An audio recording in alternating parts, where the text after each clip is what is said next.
everyone to the Penny Stamps Distinguished Speaker Series. I have great news for everyone here today. We made it! January is behind us. We have just entered the shortest month of the year. And with a little luck, official groundhog, Mr. Punxsutawney Phil, will not see his shadow tomorrow, and we will be delivered into spring sooner than you know. But for now, there is a chill in the air. I can promise you some warmth today from our guest, and we are so pleased to host Jamaican artist Ebony G. Patterson. Big thank you to our key partner today, as this program is presented in partnership with the Institute for the Humanities, an ever-faithful friend to the series, with additional support from Michigan Radio 91.7 FM. Just to keep things interesting and to add some geography and to make you go out and walk in the cold for one block,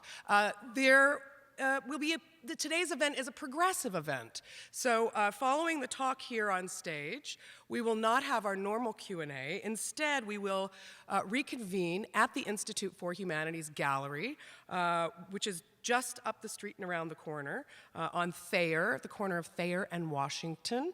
And there they have mounted an exhibition of the speaker's work entitled Of 72, considering the 2010 Tivoli Incursion in Kingston, Jamaica. It's beautiful and colorful, and you must go.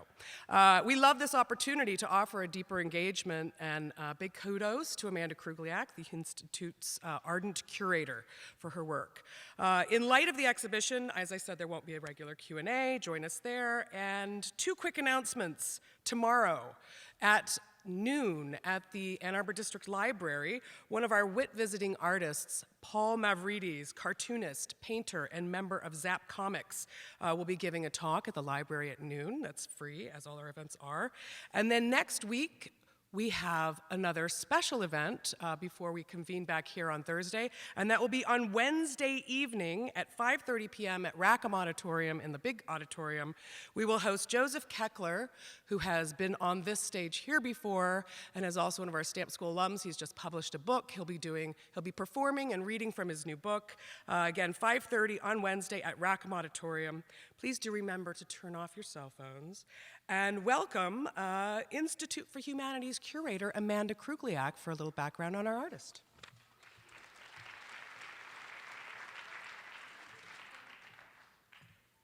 Hi.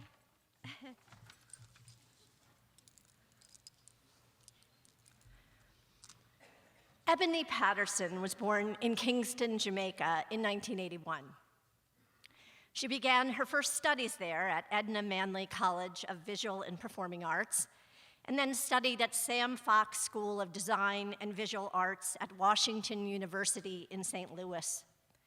She has taught at the University of Virginia and is currently an assistant professor in painting at the University of Kentucky. From 2001 to the present, she has been recognized widely for her work internationally. Notably, in 2006, she received the Prime Minister's Youth Award for Excellence in Art and Culture in Jamaica. This is the highest award a young person can receive in arts and culture in her country. She received a 2015 Joan Mitchell Foundation Award. In 2017, she was an artist in residence at the Rauschenberg Foundation. And last month, she was awarded a 2018 United States Artist Fellowship in the Visual Arts. Her work has been exhibited extensively in the United States, including the Studio Museum in Harlem, the Atlanta Center for Contemporary Art, SCAD Museum of Art, Savannah, the Museum of Art and Design, New York, and in November 2018, she will have a one-woman show at the Perez Museum of Contemporary Art in Miami. I don't know Ebony G. Patterson very well. We've emailed, a few phone calls. We had noodles for lunch today, and we tried on sunglasses. But I deeply respect her work over these years about gender, sexuality, race, visual culture. And it's simply a great moment to be able to bring her work here and Ebony herself this evening. And in all that, there is something that speaks also to the work, that process. We may not know each other, paths cross, or maybe not. February 1 is a blip in time, here and then gone, leaving an imprint as significant as insignificant. The images in the installation of 72 commemorating those lost at the hands of police violence and corruption during the Kingston riots in 2010. These faces are as iconic as the portraits of saints, and as anonymous as someone in line we befriend at the market, as ephemeral as the glint of jewels, as poetic as the gesture of a hand, as heartbreaking as the belonging of a loved one, or the smell of cherry tobacco that brings back the memory of our father. Imprints of those loved, painful histories, the rewriting of histories, the longing for closure, the discomfort we live with knowing there is no such thing, no pat answer or explanation or accountability taken even, or redemption. The lost and missing, so many Black lives, bodies in space, marginalized men, women, children, even babies. Childhoods lost. Shoes like ghosts, glass slippers left behind. In the words of Ebony G. Patterson, quote, "Who were they? What was their favorite color? What did they like to eat for breakfast? What did their voices sound like? What did they smell like? Did they cry out for anyone?" End quote. We are left with both the absence of and the presence of, the uniqueness and the everyday of human life. A moment of reckoning for empathy and the inexcusable lack of it, for our seemingly endless capacity to be cruel to one another, and also our capacity to love. It is with great pleasure I introduce to you Ebony G. Patterson.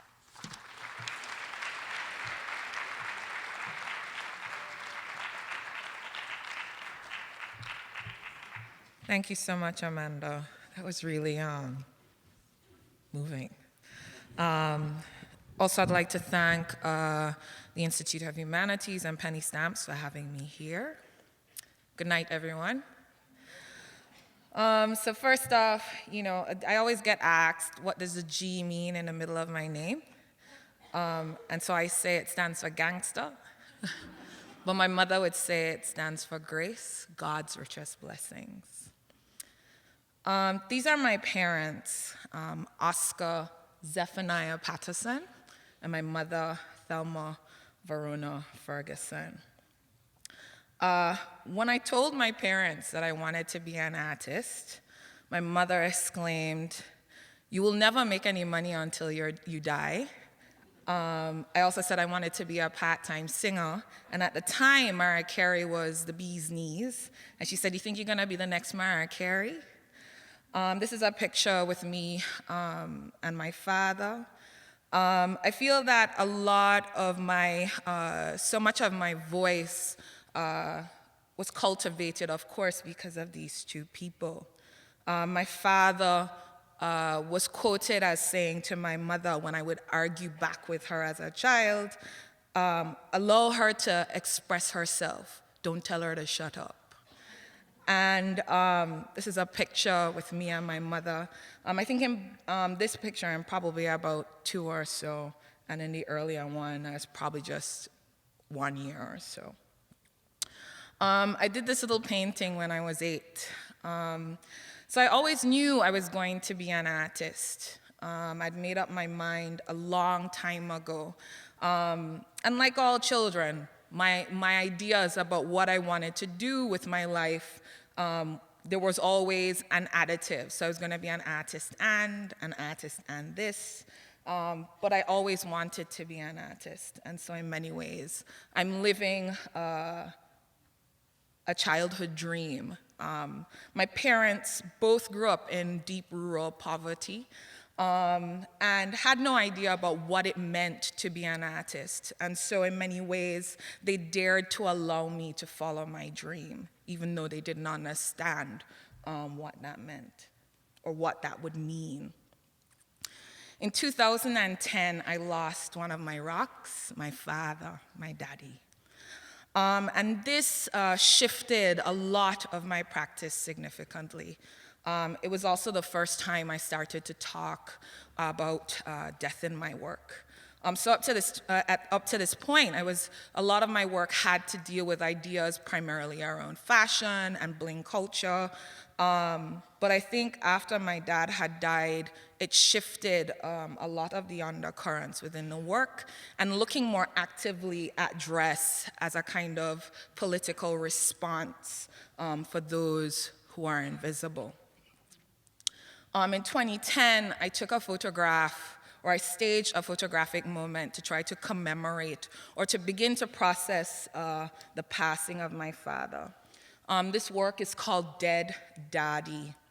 It's about 6 feet by about, it's about 6.5 feet by about 4.5 feet. And it's a jacquard woven tapestry, very much like the one that's on the floor in the gallery, that's then embellished, and then it is hung on top of wallpaper. It took me about 2 years to decide or to kind of bring this work to fruition. And it also took me a while to realize how much death or the conversation around death or memorialization began to enter my work. The very year that my father took sick, and at the end of the year he died, that summer when he fell sick, Jamaica had come under martial law. So we were under a state of emergency. The figure who you see, the man who you see on the screen is Christopher Coke.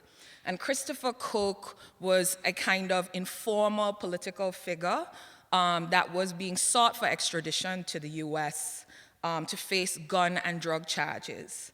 Coke was also a kind of informal political figure in the community Tivoli Gardens. And so Tivoli Gardens is a working class community situated in West Kingston. Unlike many working class communities in Jamaica, it's quite often that you have these kind of informal political figures. And many of them are usually involved in illicit activities. But what would cause someone like Coke to rise in a community like this has a lot to do with the lack of trust for governance or in governance, and also it also indicates how much neglect also happens on the part of persons who are elected officially to serve these communities. These are shots of Tivoli during the period of the incursion. So when the incursion had happened, Coke had gone into hiding. And essentially, security forces had gone into the community in an effort to extract him and extradite him. During the time that he had entered, during the time that the security forces had entered the community, several people were murdered. And I don't use that word lightly. Some people use the word killed, but in many ways, it was murder. Doors were kicked off by security forces. Young men strategically were targeted and profiled, arrested, and several of those people were killed. This happened in 2010. It wasn't until 2015 that there was an inquiry that was a public inquiry that had happened by way of the government because of significant public pressure. 72 was a reoccurring number at the time in 2010 of the numbers of people who were killed. It was believed that the numbers were actually twice or more than that. There were a lot of questions about the way bodies were handled. There were a lot of questions about the way the security forces chose to extract people and detain people. And there were a lot of questions about who was being targeted. So then, what does it mean then for particular bodies, working class people, predominantly dark-skinned, poor people, to be arrested so easily, for their lives to be taken so easily without any question? To this day, the government has never formally acknowledged the names of those people who were killed. So these people's names were neither in the murder toll, nor were they in the death toll. It's almost as if they never existed. And then what does it mean for particular lives, because they come from a particular socioeconomic background, for them not to be acknowledged, that somehow those lives have no value? So during the time the incursion had happened, I was home. I would hear mothers, wives, girlfriends, daughters, sisters calling into radio stations, asking for political intervention, calling for their political leader, their official political leaders, to intervene because the security forces were essentially killing them, murdering them. It was frightening. So in an effort to commemorate, at the time I started this work in 2011, the names still were not public. And the number 73 to 76 were the new numbers that were kind of passed around in uncertainty for many years. It wasn't until the inquiry that the number, it had been revealed that the number may possibly have been much higher. So in an effort to commemorate and to raise questions, not just about Tivoli, but also about people who come from communities like Tivoli, I chose to make the work of 72. At the time in the official reports, it was 72 men and 1 woman. So even in the numbers, it made it very clear who was being targeted. I remembered reading a mother's account about 2 of her young sons. One was 16 and one was 17. The police force kicked off the doors, took her 2 boys out. She pled for them, saying that they were not involved in anything. They didn't know who Coke was.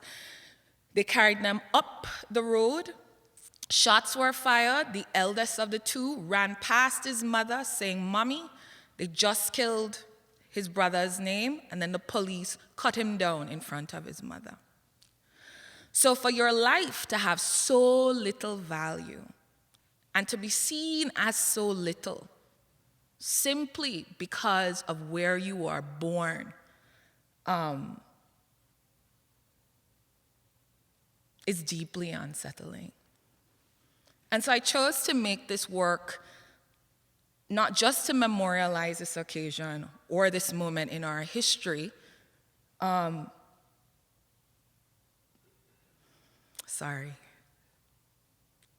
in the hopes that it would also anchor a sense of value in the bodies that were absent and unacknowledged. So within the work, formally you'll see that there are these haloed forms, right? So likening that to, or making references to religious painting or religious symbolism that one would often see in iconographic or medieval paintings. But then at the same time, there's also this kind of bandana structure that's used around all of them, again, anchoring these faces or these bodies within the stereotype that would be associated with bodies that come from spaces like this. And then they're all highly embellished. The faces are also masked. So again, that references the anonymity of these particular bodies that have not been acknowledged. And at the time, I hadn't had any access to any particular images of the people who had actually passed. So I was using images from public databases, from public criminal databases. So hence the reason for the mugshot format.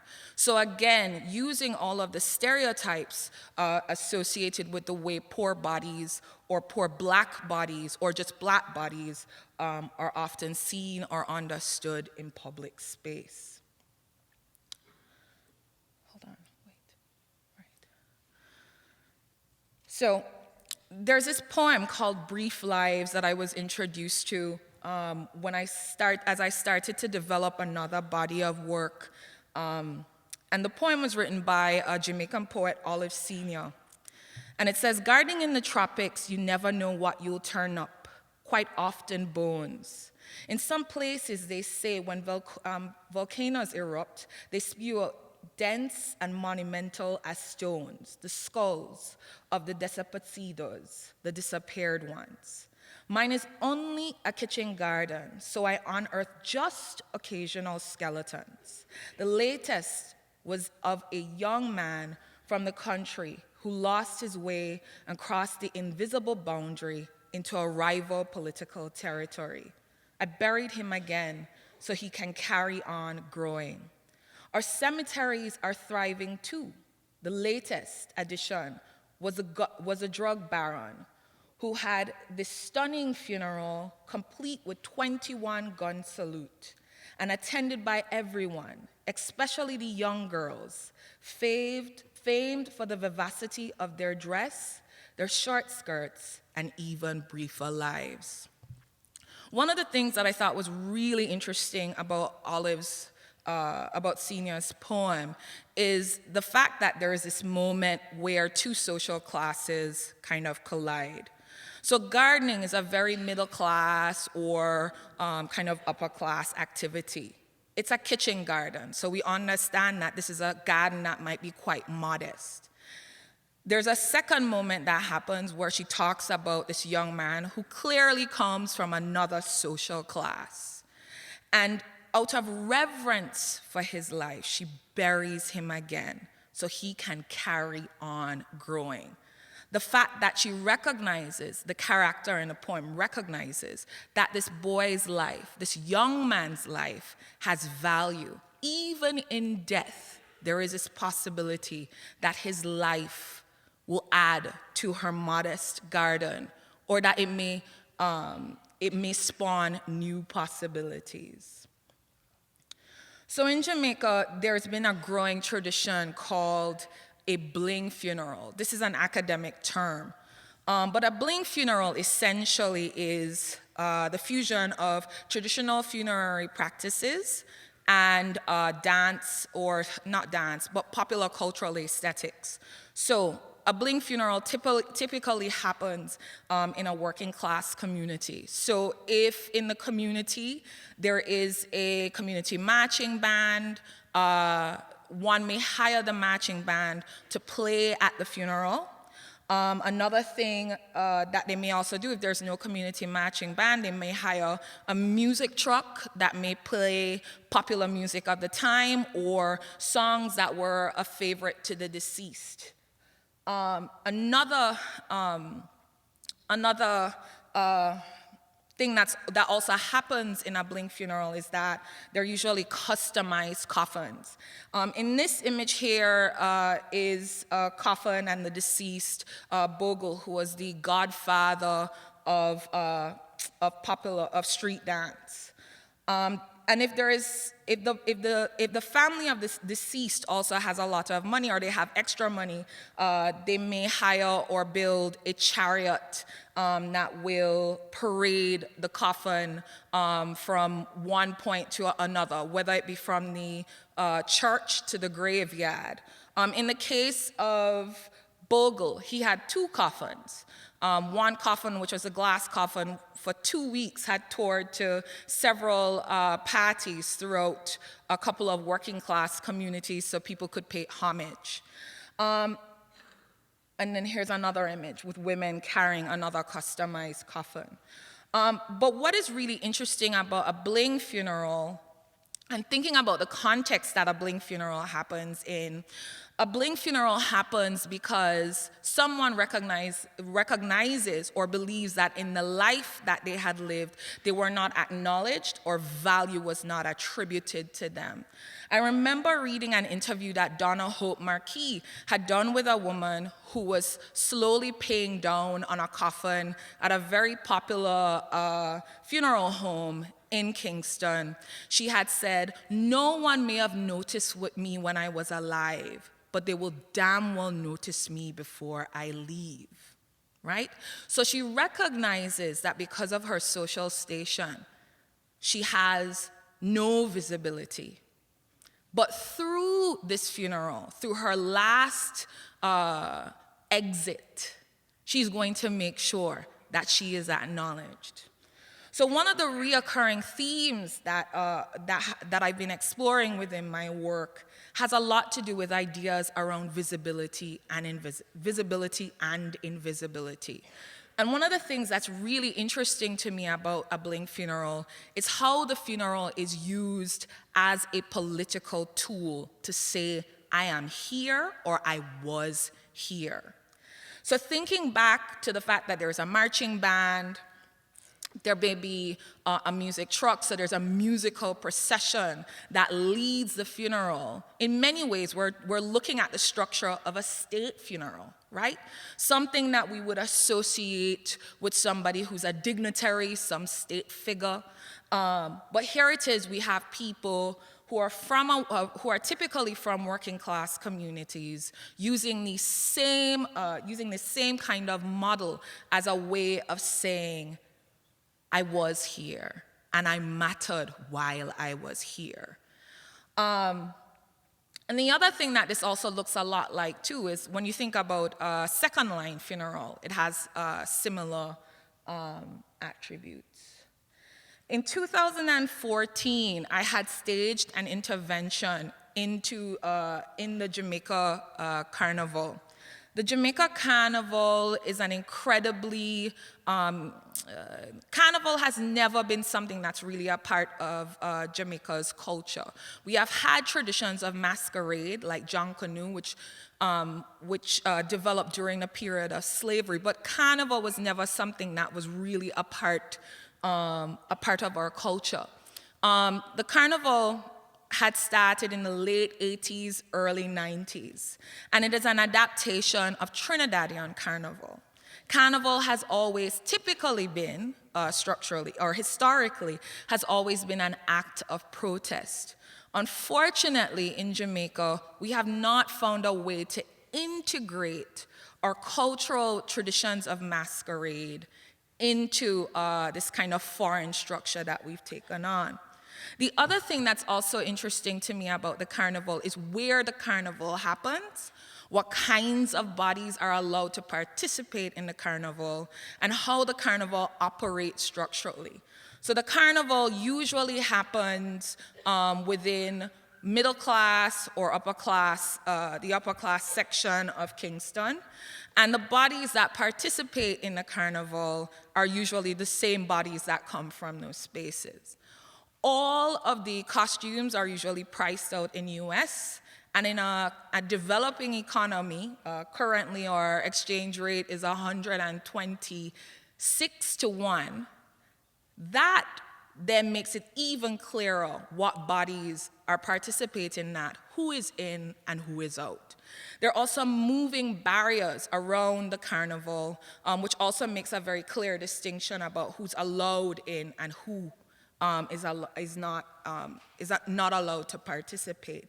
When I share this with a lot of my friends in Trinidad, they say to me, but mass is for everyone. The idea that somehow you are not allowed to participate in mass, which is what they call carnival, playing mass, is unheard of.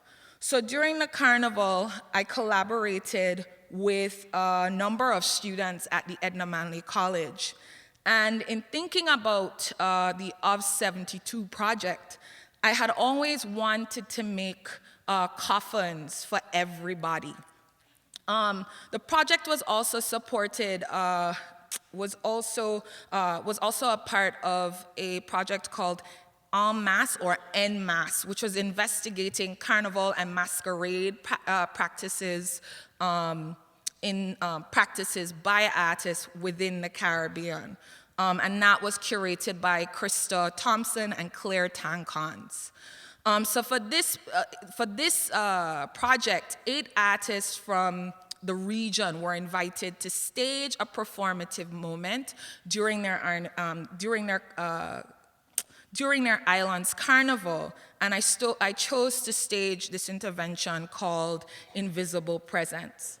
So as the carnival, the main carnival, walked by, when the last of the carnival had happened, I led my procession out to follow behind the carnival for a brief moment. We walked with 50 coffins upright. There were no uniformed outfits. There were also no barriers. And we were led by a marching band, the St. Michael's marching band that plays typically in working class communities at bling funerals. And the idea behind the carnival was to create a strong moment of presence and a strong moment of absence, because the carnival went on all day, and this is why we only walked for an hour. We carried the coffins on 6-foot poles. So I want you to just imagine how ominous that must be, seeing a crowd of 50 objects, coffins, just kind of bobbing over the heads of the crowd. I'm going to play a small clip from the day for you guys. From a particular socioeconomic group who are not necessarily allowed to partake in the carnival.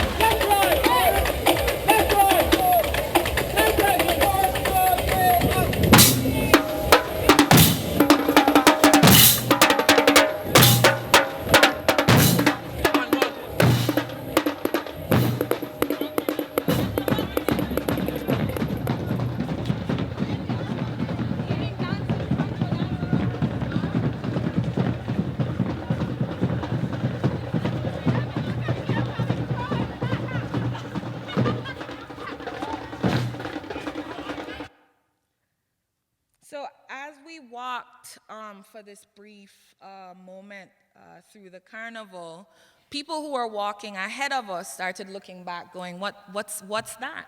What's going on? And so in some ways, it was also a bit of a curiosity, because the carnival that was happening at the front were bikini and feathers, while at the back, we were using the project as a way, in the traditions of Old Mass, as a moment of protest. So one of the statements that I've always been fascinated by is this one: if a tree falls in the forest and no one is around to hear it, does it make a sound? That is very much about the idea of visibility and invisibility. So if no one is around to acknowledge that the tree has fallen, has it really fallen? It's also about witnessing, too, in many ways.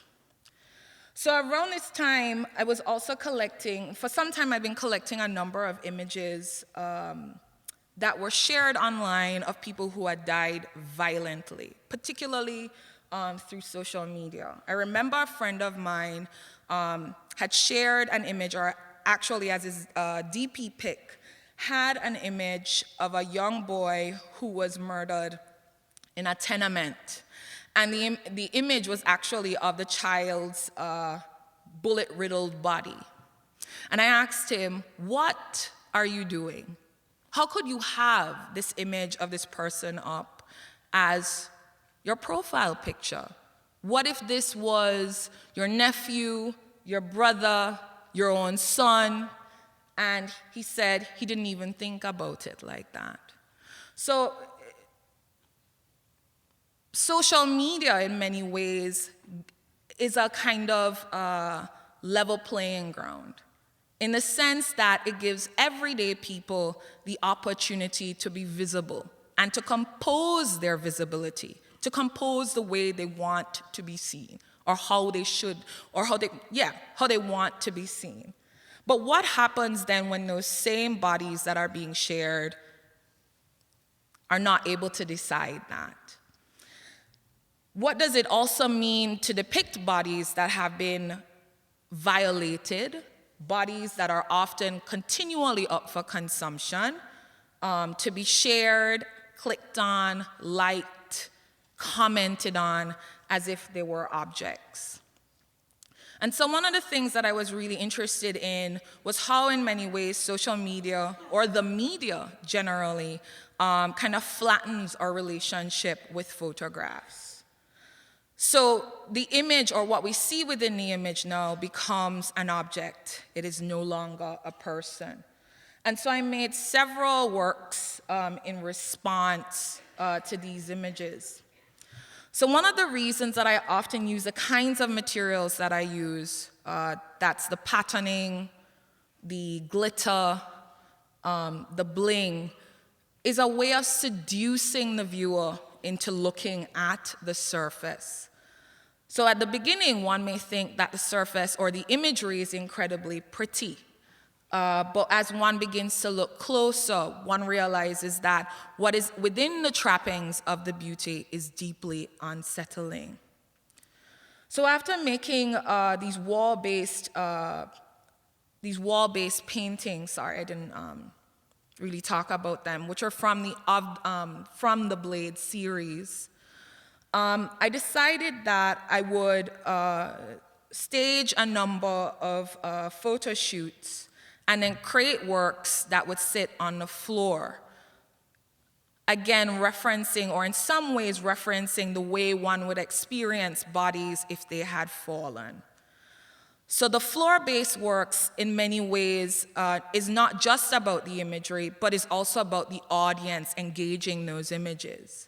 These bodies become a moment in a crime scene. But then at the same time, on the surfaces of these floor-based works, they're highly embellished. They're objects on the surface. And so in many ways, they seem like a kind of memorial. So the works are informed by the photographs that I was looking at online. And then I had made these kind of elaborate photo-based shoots that I then, after making the photograph, I then had the images woven as a jacquard tapestry, and then I would sit and hand embellish all of these works. So again, there is, let me just go back a few, sorry. Again, as one looks at the imagery, there is no head, there are no arms. All you're seeing are the clothed moments. And so there are these subtle references to violence within the trappings of the beauty.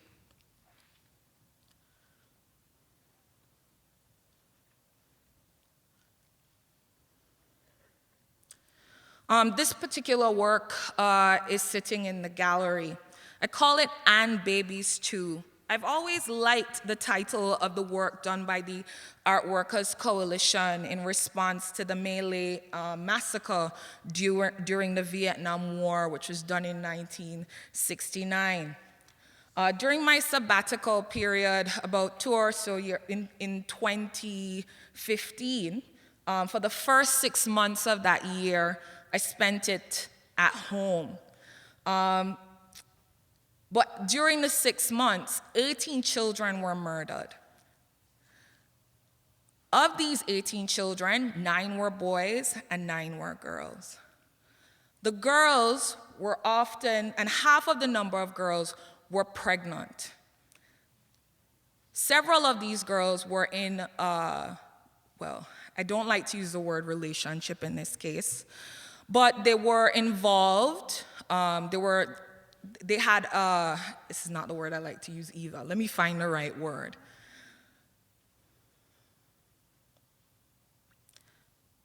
They were being sexually abused. And their parents often knew of the relationship or of the abuse because these were either men who were somehow giving money to the family or giving money to the child that they were sexually abusing. I remember in one case where a young girl was pregnant, not among these 18 children, and the mother had said that she had told the police about the man, and the police did nothing about it. They didn't arrest the man. But what was incredibly startling to me that every time the names of these, every time these cases had come up in the news, was that there was always a significant amount of empathy being given to the men who were abusing these children. There was never a sense of empathy for the children who were being abused. So it was always, well, you know, these young girls, how they are. Well, you know, we can't really control these young girls. He was such a good person.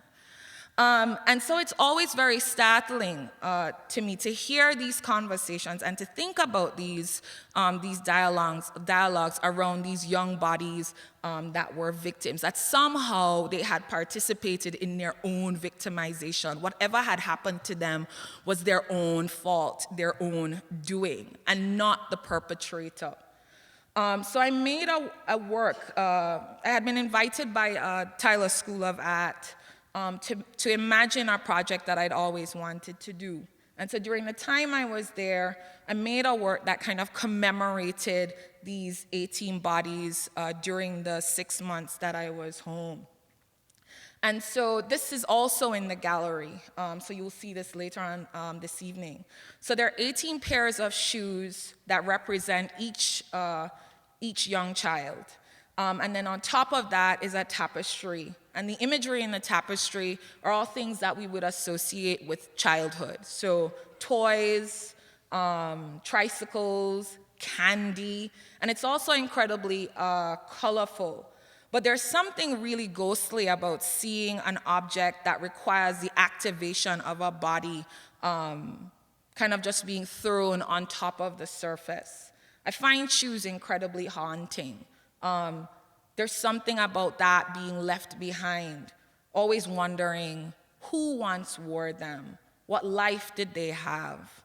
And in this case, I wonder about the life of those children. I was invited by the Museum of Art and Design to imagine a project in their jewelry gallery. And so in their jewelry gallery, I had decided, very much like what I was doing in the floor-based works, to kind of develop a kind of tableau within the vitrines. I had also worked with a number of objects from the collection. So I built a garden within the vitrines. And inside the vitrines, there was always a clothed body, headless, arms decapitated, but subtly referencing violence throughout all its beauty. All the plants were also poisonous. So I've always been interested in the idea or the notion of gardens kind of being a socioeconomical boundary, but using the trappings of the garden as a way to lure the viewer in, to discover what's within, and to read the clues that tell us about the body that's buried. And also in many ways, the garden also serves as a reference to the grave. These are some other works on paper also exploring the same ideas. So as I moved back to the wall from working on the floor, and especially after doing the vitrines, I decided to do a number of wall-based works exploring those same ideas. But then on the floor, there are these objects that are placed at the base. The colored elements, they're all crocheted leaves. And then the shoes are also handmade, customized shoes, meant to be an immediate dialogue with the work. So in many ways, these works also become memorials.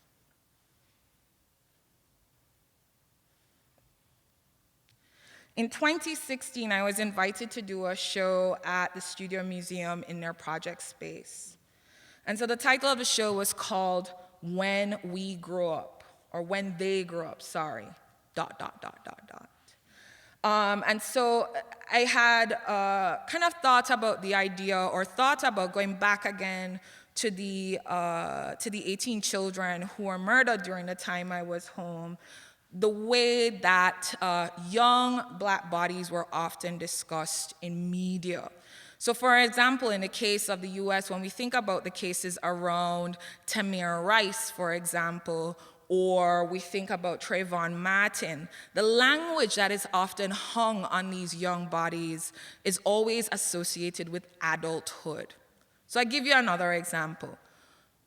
Ryan Lott, who was 32 during the Olympics, when he and his friends or fellow teammates had gone to a gas station, destroyed the property, the Olympics said they were just kids having fun or having a good time. But when we think about someone like Trayvon Martin, he was described as if he was an adult. He was no longer a child in the way that he was described. So what does it mean for bodies that are rightly supposed to be associated with the language of childhood, the language of innocence, not given, they are not given that. And so in the show, When They Grow Up, I wanted to imagine a space that all of us would in one way or another be familiar with, which is a play space, a space of play. So from floor to ceiling, it was painted all pink. And then there were these images of children within the space doing just regular things that we would associate with kids. This one here is called They Were Just Boys. These are two boys who are 17 and 18, and they had just discovered a toy that they hadn't experienced before. The shoot that I had staged just had a number of toys, and this was a moment when the kids had just sat on the set. They saw the toy, and they just started picking it up, and we started photographing them in that moment, capturing the first moments of discovery and curiosity, which play often inspires. In this one, we see a crowd of children hanging out, talking to each other, laughing, looking uncertain. And in these two, we see a child age 12 and age 18 juxtaposed next to each other. The commonality in all of these images, as beautiful as they are, is that all of them have holes within them. So we can see the holes riddled throughout the imagery here. On this one, the 18-year-old wears something on his chest saying, "worthy." So they are all participating in moments that we can all identify with, that we've all experienced. And so by posing these questions or these experiences to the audience, I'm hoping that it will trigger a sense of familiarity. And then at the same time, also raise questions for us about the way we engage with bodies like this. Love, the moment of a first crush. In 2018, I was invited by Barney's to stage a project for their Christmas windows at their downtown flagship in New York. And so thinking about these same ideas around visibility and invisibility, why do I keep stumbling over that? In thinking about those same moments, and then also to thinking about the fact that the windows are on the street, it's such in thinking about it ideologically, it is an incredibly thoughtful gesture for this commercial venture, for this commercial entity or corporation to decide to hire artists who are making work, or at the time were making work that were all engaged socially or politically to stage a thoughtful moment in their windows. Of course, it's Christmas, so we all had this weird theme called love, peace, and joy. And so I said I would respond to love, since love is like the most abstract of them all. So I had, I think it was 24 mannequins that I had decoupaged the skins were totally covered by fabrics. And each of them were customized clothing that I had made by a tailor who I'd been working with for years back home, Chris Pablo. And then within the expanse of the window, they all sit within this kind of overgrown garden, again, very much like what we had seen in the mad vitrines. But then there's also this kind of moment where we're seeing these red hangings that could be rain, it could reference nooses, but it's a subtle moment of violence within this kind of beautiful facade. On the street, there are also these speakers, and the mannequins actually speak. They say something. They require something. And so I'll play a short moment from the video for you.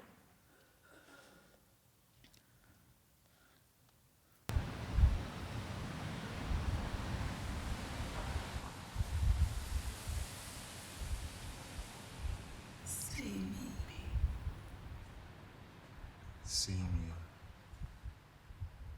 See me. See me. See me. See me. See me. See me. See me. See me. Why can't you See me. Me. I'm right here. see me? See me. I'm right here. See me. See me. See me. I'm right See me. here. See me. See me. I'm right here. See me. See me. I'm right See me. here. See me. See me. I'm right See here. me. See me. See me. Why Can't you see me? I'm right here. See me. See me.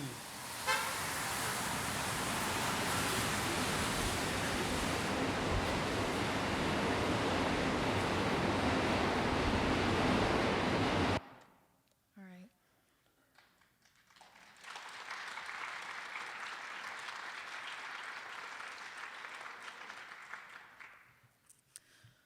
So the mannequins, or rather the figures within the window, ask for something very simple.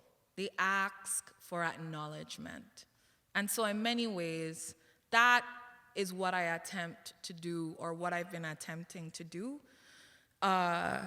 is to give acknowledgement to those in so many ways have not been acknowledged. So on the screen right now are the list of names that came up during the course, not during the course of the inquiry, but an independent news station had done an investigative reporting into the Tivoli Incursion. I'd gathered all of the names that they had, that they were able to find, which I think at the time were only 56 names. It was the only public effort not supported by the government at all. In the government's official report, there is still no acknowledgement of all of these people who had been killed during the incursion. So I'll close there, and I look forward to seeing you all at the reception at the gallery. Thank you so much.